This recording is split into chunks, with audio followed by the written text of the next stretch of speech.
Enak. Saya sudah sini aja ya. Ya. Pak Ahok.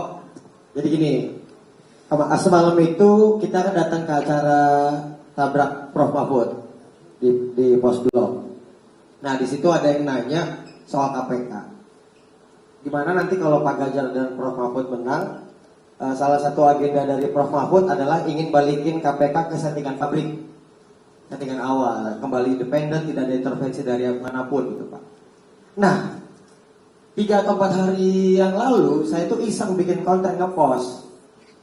Seandainya Pak Ganjar dan Prof Mahfud menang, ini seandainya ya Pak ya, seandainya. Terus Bapak ditunjuk jadi ketua KPK. Setuju gak? Ini seandainya nih. Setuju ya? Seandainya. Udah tuh Bapak kepilih jadi ketua KPK. Apa yang Pak Ahok pertama kali lakukan setelah Bapak jadi ketua KPK? Itu aja dari Alex. Aku tuh nggak suka seandai-seandainya tuh. Masuk. Saya lebih suka kalau tawarin. Dulu waktu saya di dalam tahanan itu keluar, kan saya tuh udah nggak bisa jadi menteri, jadi apa menurut orang. Kan penguasa suka-suka saja, kalau dia mau kasih mah boleh-boleh aja. Terus saya tanya Pak Jokowi, Pak Jokowi pengen saya bantu apa? Dia bilang, Pak Ahok mau bantu apa? Saya mau bantu industri-industri tidak bangkrut, Pak. Ini cerita dalam tahanan loh, 2018 nih, 2018. Kenapa? Saya melihat impor ini sudah gila-gilaan masuk. Industri-industri kecil itu bangkrut karena kontainer itu pakai borongan. Dulu 5 juta. Akhirnya barang-barang kecil dimasukkan ke dalam, masuk nih. Lee Kuan Yew waktu bangun Singapura, yang dibangun pertama tuh bea cukainya. Itu pertama Pak. Jadi maksudnya apa?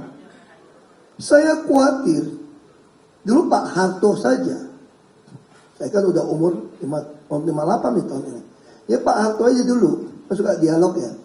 Pak Harto bilang kepada pengusaha-pengusaha, sekarang kita masih bisa proteksi kalian ya, dengan biaya tarif masuk.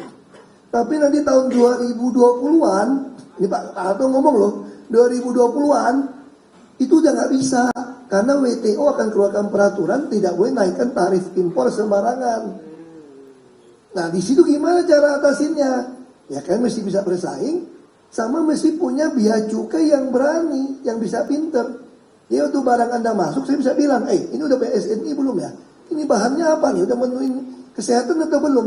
Minimal menghambat lu supaya barang lu agak tahan lama nih.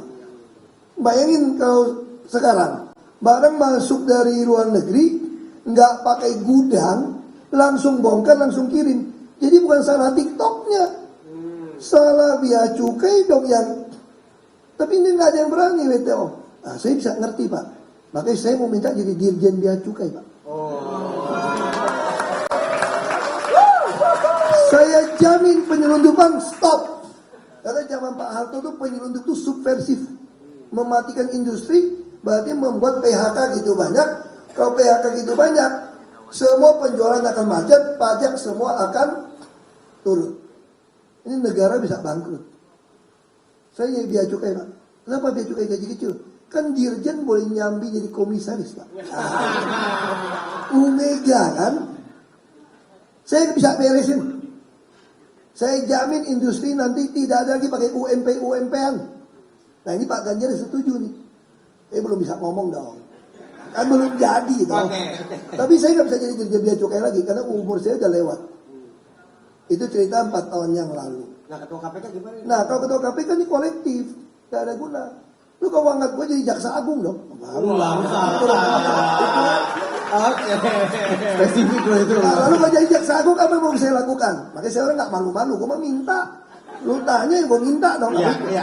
Apalagi cuma andai-andai ini mah gampang ngomong aja. Ya nggak? Kalau gue jaksa agung, yang gue boleh lakuin apa tuh nggak? Bikin list. Jadi ada pembuktian illicit enrichment dong. Jadi kalau mau jadi pejabat, harta lu berapa, pajak lu bayar berapa, itu sesuai atau enggak, gue bikin list. Ya dong, siapa mau jadi pejabat mesti ikutin list ini. Lalu bisa pingsan dong semua, gaji kecil kok kaya. Makanya kan ada tax amnesty. Kita mah biasa pemutihan STNK bos. Pemutihan nggak apa-apa. Lu tinggal bilangnya di Bapak Menkorup nggak apa-apa. Kan anak belum tentu sejahat bapaknya. Nggak apa-apa. Tapi gaji dinaikin semua. Dirjen, sekjen, irjen itu naikin gaji seperti direktur-direktur BUMN.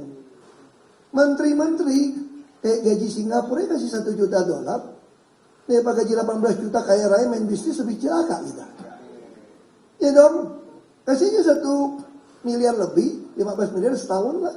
Kecil kok dia nyolong misalnya, dia korupsi. Tapi di list dulu tuh Pak, jadi ketahuan tuh Pak. Nah, kita tinggal bikin kan. Terus nanti pembuktian terbalik harta semua laporan LHKPN itu bukan kayak sekarang. Cuma ngelaporkan hibah-hibah.